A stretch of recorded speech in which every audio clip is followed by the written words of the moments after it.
June నెలలనే Hyderabad లో 10 రెస్టారెంట్లు check చేస్తే అందులో 9 కంపే. అంతేరా మదీనాగూడ బ్రాంచ్ లా బూజు పట్టిన ఆలుగడ్డలు, బూజు పట్టిన cauliflower, reused oils, meet packets పైన లేబుల్స్ లేవు. Lulu hyper market in house kitchen అస్సలు క్లీన్ గా లేదు, హైజీనే లేదు, పురుగులు, చాలా వరకు ఎక్స్పైరీ అయిపోయిన ఐటమ్స్.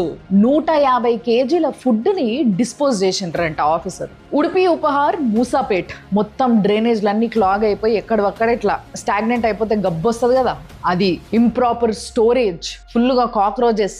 ఆడ పనిచేసే స్టాఫ్ కి నెత్తికి నెట్టులు లేవు, మూతికి మాస్కులు లేవు. ఇంకా విచిత్రం ఏంటంటే వాళ్ళ లైసెన్సే ఎక్స్పైర్ అయిపోయింది. చౌమెన్ మాదాపూర్ చాలా అన్హైజీనిక్ కండిషన్స్ లో మీట్ ని స్టోరేజ్ చేస్తున్నారు. ఇటు వెజ్ నాన్ వెజ్ రెండు కలిపి కొట్టేస్తున్నారు. మీదికెళ్ళి పురుగులు.